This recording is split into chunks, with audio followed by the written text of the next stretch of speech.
어느 날부터인가 눈이 부쩍 피로하다는 느낌이 들기 시작했습니다. 특별히 스마트폰이나 컴퓨터를 더 오래 본 것도 아닌데 침침하고 이물감이 들면서 자꾸 눈물이 나더라고요. 처음에는 단순히 피곤해서 그런가 싶었습니다. 하지만 며칠이 지나도 나아지지 않고 오히려 눈이 시리고 충혈되는 증상까지 생기니까 불안해졌습니다. 병원에 다녀와 보니 안구 건조증이라는 진단을 받았습니다. 예전에는 안구 건조증이 주로 나이 들면서 생기는 노인성 질환으로만 알려져 있었지만 요즘은 환경이나 생활 습관의 영향으로 어린아이들에게도 흔하게 나타나는 질환이라고 하더군요. 진단을 받고 나서는 주변에서 흔히들 권하는 인공 눈물을 사용하기 시작했습니다. 하루에도 몇 번씩 열심히 넣었지만 이상하게 증상은 쉽게 나아지지 않았습니다. 그러다 문득 이런 생각이 들었습니다. 혹시 눈 자체의 문제보다도 눈을 둘러싼 환경이 문제는 아닐까 하고 말이죠. 눈은 외부 자극에 매우 민감한 기관이기 때문에 실내 습도나 환기 상태 같은 주변 환경도 큰 영향을 미친다는 사실을 그제야 알게 되었습니다. 특히 겨울철 난방이나 여름철 냉방으로 인해 공기가 지나치게 건조해지면 눈물층이 쉽게 증발해 안구 건조증이 악화된다고 합니다.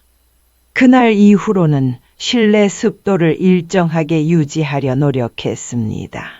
가습기를 틀거나 젖은 수건을 걸어두는 것도 방법이었고 하루 2번 이상 창문을 열어 환기를 시키는 습관도 들였습니다. 특히 꽃가루가 날리는 계절에는 알레르기까지 겹쳐 증상이 심해질 수 있기 때문에 외출 후에는 옷을 탈탈 털고 들어오는 것부터 실천했습니다. 이렇게 환경을 조금씩 바꾸다 보니 눈의 불편함이 조금씩 줄어드는 느낌이 들었습니다. 그리고 무엇보다 중요한 건 내 눈이 실제로 얼마나 건조한 상태인지 체크해보는 것이었습니다. 눈이 피곤하다거나 이물감이 있다거나 눈물이 줄줄 흐른다거나 가렵고 침침한 증상이 자주 나타난다면 안구 건조증을 의심해 볼 수 있다고 하더군요. 이런 증상이 5가지 이상 해당된다면 반드시 안과를 방문해 정밀한 진단을 받아보는 것이 좋습니다. 안구 건조증의 가장 기본적인 대처법 중 하나는 바로 온찜질이었습니다. 처음에는 반신반의했지만 시도해보니 눈이 확실히 편안해지더군요. 눈 주변의 혈액순환을 도와주고 눈꺼풀 아래에 있는 기름샘이 열려 건강한 기름이 나오면서 눈물이 더 오래 머물 수 있도록 도와주는 원리라고 합니다. 가장 간단한 온찜질 방법은 손바닥 찜질입니다. 손을 깨끗이 씻은 후 10초 정도 문질러 따뜻하게 만든 뒤 두 손을 동그랗게 말아 눈을 감고 가볍게 덮어줍니다. 눈 주위로 따뜻한 기운이 퍼지면서 눈의 긴장이 풀리는 느낌이 들었습니다. 조금 더 본격적으로 하고 싶을 때는 수면 양말 같은 천에 팥을 한 줌 넣고 입구를 묶은 뒤 전자레인지에 30에서 40초 정도 데워 눈 위에 올려주면 되는데 열감이 오래가고 사용하기도 간편했습니다. 물론 찜질을 할 때 가장 중요한 건 온도였습니다. 체온보다 조금 높은 대략 40도에서 45도 사이의 따뜻한 정도가 가장 좋다고 합니다. 너무 뜨거운 온도는 오히려 눈 주위 피부에 화상을 입힐 수 있으므로 반드시 조심해야 합니다. 실제로 어떤 분은 찜질을 너무 뜨겁게 했다가 눈꺼풀이 빨갛게 부어오른 상태로 병원에 오신 적도 있다고 하더군요.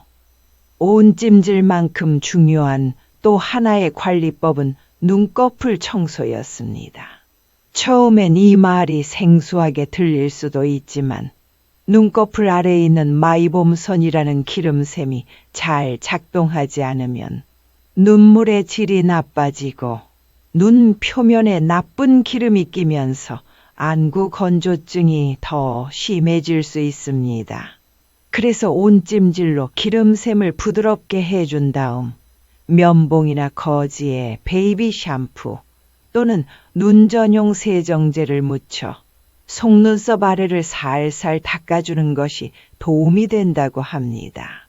물론 너무 세게 문지르면 안 되고 익숙해질 때까지는 거즈처럼 넓은 면으로 부드럽게 닦는 것이 더 안전합니다.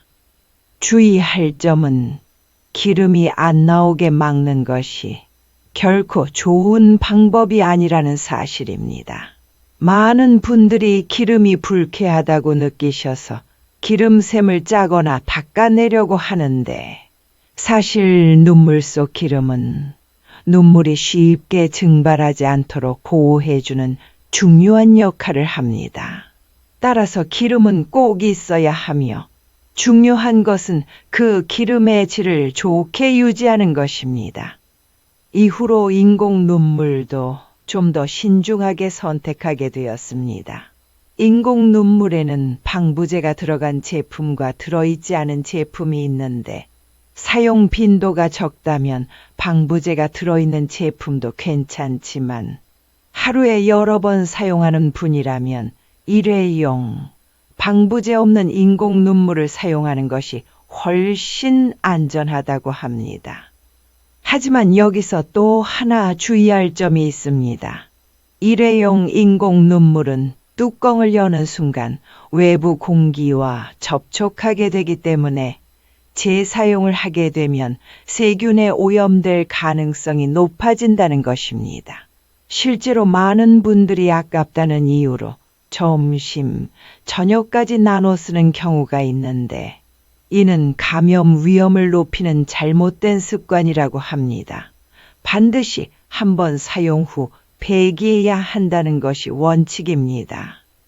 이와 함께 일회용 안약이라고 해서 모두 인공 눈물이라고 생각하는 것도 큰 오해였습니다. 항생제나 항염제도 일회용 포장으로 나오는 경우가 있기 때문에 정확하게 어떤 용도인지 확인하지 않고 사용하는 건 매우 위험할 수 있습니다.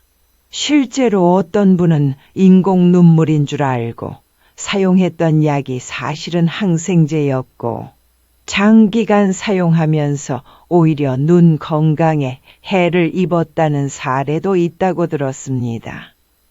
이처럼 단순히 눈이 건조하다고 해서 무조건 인공 눈물만 찾는 것이 아니라 눈을 둘러싼 생활 습관, 환경, 위생 상태 등 전반적인 요소들을 함께 살펴보는 것이 안구 건조증을 극복하는 데 정말 중요하다는 걸 느끼게 되었습니다.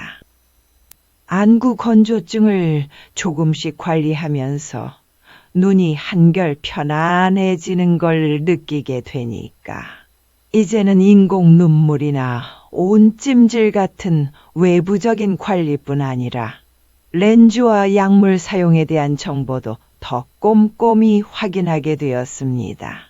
인공 눈물이라고 해서 다 같은 성분은 아니었고 특히 방부제가 들어간 제품과 방부제가 없는 일회용 제품의 차이에 대해서도 다시 생각해 보게 되었어요. 하루에 2-3번 이하로 사용하는 경우엔 방부제가 들어간 제품도 괜찮지만 잦은 사용이 필요한 경우라면 반드시 방부제가 없는 일회용 인공 눈물이 안전하다는 것이었습니다. 그런데 이 일회용 제품이 의외로 주의할 점이 많았습니다.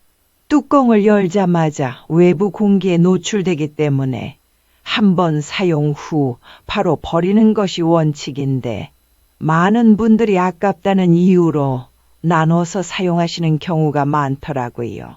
점심에 한 방울 넣고 남은 걸 저녁에 다시 쓰는 습관. 저도 그랬었는데 그게 세균 감염으로 이어질 수 있다는 말을 듣고는 정말 놀랐습니다. 심지어 안약 모양이 비슷하다고 해서 무심코 인공 눈물이라 생각하고 쓴 제품이 항생제인 경우도 있다고 들었습니다. 실제로 그런 사례가 꽤 많다더군요. 어떤 분은 눈 상태가 좋아졌다며 같은 약을 또 달라고 안과에 오셨는데 알고 보니 인공 눈물이 아니라 항생제를 장기간 사용하고 계셨던 거였다고 해요. 이처럼 용기만 보고 약의 종류를 추측하는 건 위험하니 평소에 사용하는 안약은 이름을 메모하거나 스마트폰으로 사진을 찍어두는 것이 중요하다는 조언을 듣고 저도 그렇게 관리하고 있습니다. 그리고 시원한 안약이라고 불리는 제품들. 예전엔 저도 충혈되면 곧잘 사용했었는데요. 알고 보니 그 안약에는 혈관 수축제가 들어있는 경우가 많다고 하더라고요. 눈에 붉게 충혈된 부분이 거짓말처럼 하얘지면서 당장은 개운한 느낌을 주지만 자주 사용하면 오히려 반대로 혈관이 더 굵어지고 나중에는 충혈이 계속된 채로 남게 될 수 있다고 했습니다. 특히 방송 촬영 전이나 중요한 자리에 앞서 눈을 하얗게 만들기 위해 많이 사용한다는데 지속적으로 사용하다 보면 회복하기 어려운 상태가 될 수 있기 때문에 주의가 필요합니다. 눈을 생각해서 습도 관리와 환기, 보안경 착용, 눈 깜빡이기 운동을 실천하면서도 자동차 안처럼 건조한 공간에서의 관리도 중요하다는 걸 알게 되었습니다. 특히 히터나 에어컨 바람이 눈에 직접 닿지 않도록 조심해야 하고 가능하면 자동차용 소형 가습기를 사용하는 것도 좋은 방법이라고 하더라고요. 운전 중에 눈물이 너무 말라 시야가 흐릿해지는 경우가 있을 수 있기 때문에 운전자는 특히 주의를 기울여야 한다는 말을 듣고 저도 에어컨 방향을 바꾸는 것부터 실천하게 되었습니다. 또 안구 건조증이 단순히 눈의 문제로만 끝나는 게 아니라 때로는 전신 질환과도 연결될 수 있다는 이야기를 듣고 조금 놀라기도 했습니다. 루푸스나 류마티스 관절염, 쇼그렌 증후군 같은 자가 면역 질환의 증상으로 안구 건조증이 동반되는 경우가 꽤 많다더군요. 그래서 만약 눈이 계속해서 건조하고 치료에도 반응이 없다면 혹시 내 몸 어딘가 다른 문제가 있는 건 아닐까 의심해 보는 것이 필요하다고 생각했습니다.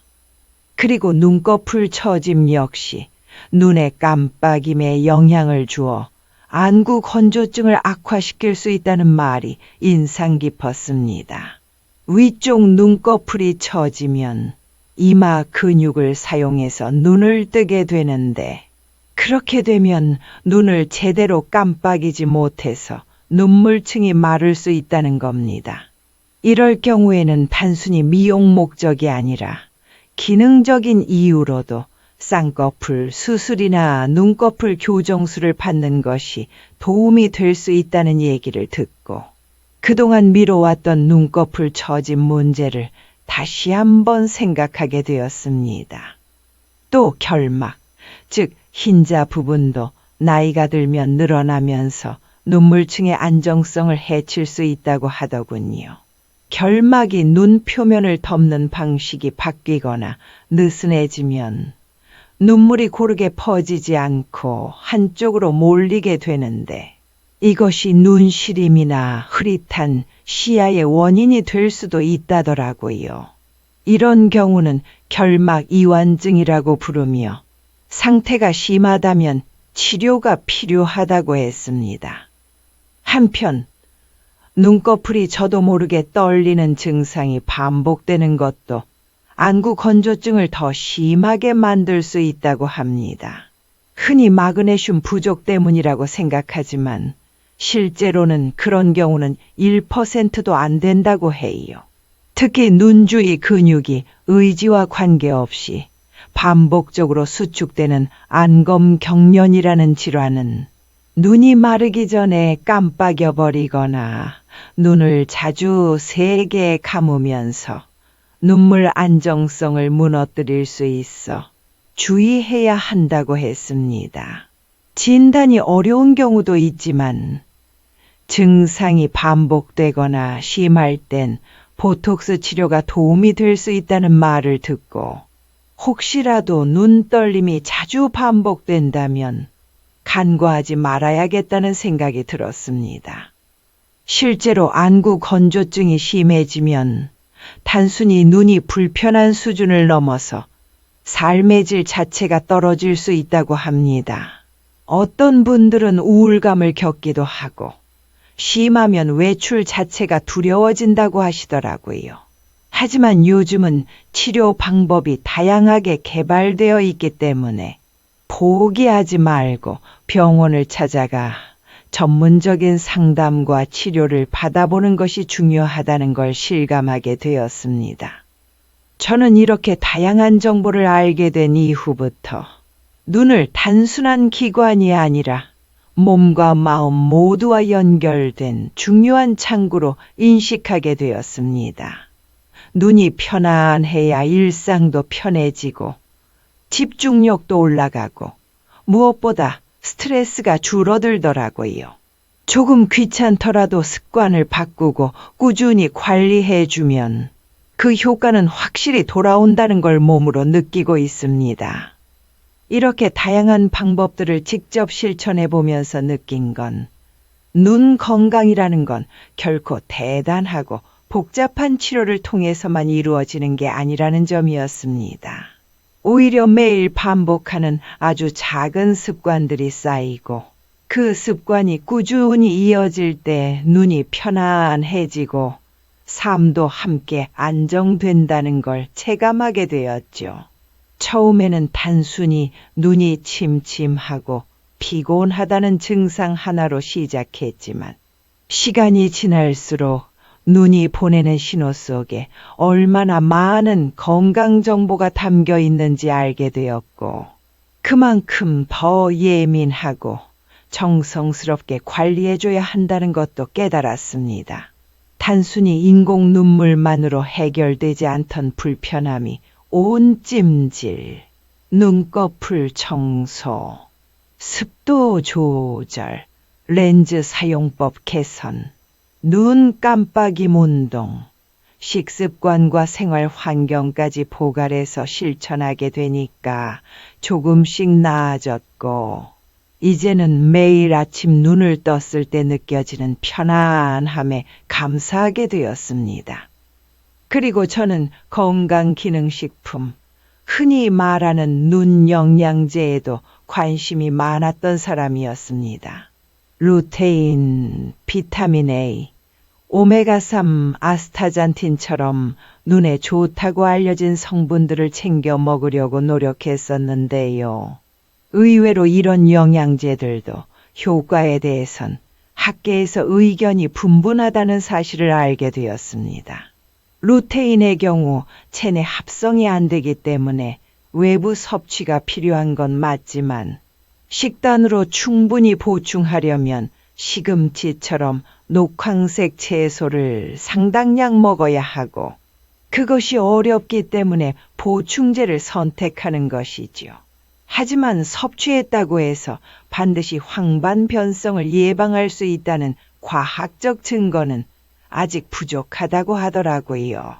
일부 보고에서는 효과가 있다는 결과도 있었지만 어떤 연구에서는 큰 차이가 없다는 결론도 있었기 때문에 무조건적인 기대보다는 참고 자료로 삼는 정도가 좋다고 느꼈습니다.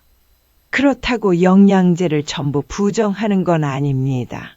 실제로 어떤 분들은 루테인이나 오메가3을 꾸준히 드시고 눈이 개운해졌다고 하시기도 하고 저 또한 영양제를 먹으며 심리적인 안정감을 느꼈던 것도 사실입니다.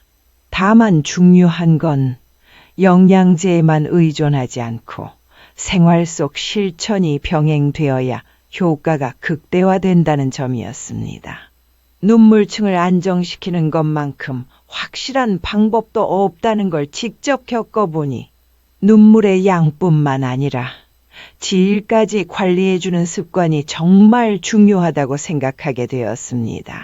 특히 기름샘의 기능을 살려주는 온 찜질과 눈꺼풀 세정은 눈의 기본적인 밸런스를 맞춰주는 역할을 했고, 이게 하루하루 쌓이다 보니 전보다 훨씬 안정적인 눈 상태를 유지할 수 있게 되었어요.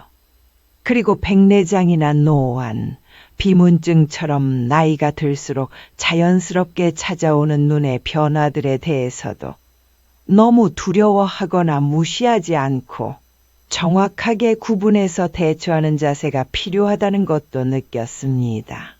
가까운 것이 안 보인다고 해서 단순히 노안이라고 단정짓기보다는 백내장이나 다른 원인이 있는지 살펴보는 게 중요했고, 눈앞에 날파리처럼 떠다니는 비문증도 백내장 수술 후에 더 뚜렷해질 수 있다는 이야기를 듣고는 미리 알고 준비할 수 있어서 다행이라는 생각이 들었습니다.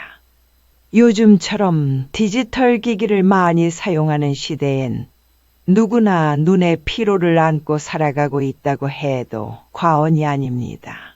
하지만 우리가 조금만 더 눈을 위해 시간을 쓰고 신호를 귀 기울여 듣는다면 생각보다 많은 문제를 사전에 막을 수 있다는 걸 이 경험을 통해 배웠습니다. 어떤 병이든 마찬가지겠지만 눈도 결국은 나를 어떻게 돌보는가에 따라 달라지는 거니까요. 오늘도 눈이 피곤하고 불편하셨다면 그냥 넘어가지 마시고 잠시 눈을 감고 손바닥으로 온기를 전해보시는 건 어떨까요? 아주 작은 실천 하나가 내일의 눈 건강을 바꿀 수 있다고 저는 믿습니다. 혹시 여러분도 눈이 침침하거나 인공 눈물을 아무리 써도 나아지지 않는 불편함을 겪고 계신가요? 오늘 이야기 속에 그런 분들께 도움이 될 만한 팁이 있었길 바랍니다. 혹시 비슷한 경험이 있으시다면 댓글로 함께 나눠주세요. 경험을 공유하는 것만으로도 많은 위안과 도움이 될 수 있으니까요. 그리고 오늘 이 이야기 조금이라도 유익하셨다면 구독과 알림, 좋아요도 꼭 부탁드립니다. 이런 정보들이 더 많은 분들께 전해질 수 있도록 여러분의 작은 클릭이 큰 힘이 됩니다. 늘 건강한 눈으로 밝고 또렷한 하루 보내시길 진심으로 바랍니다. 감사합니다.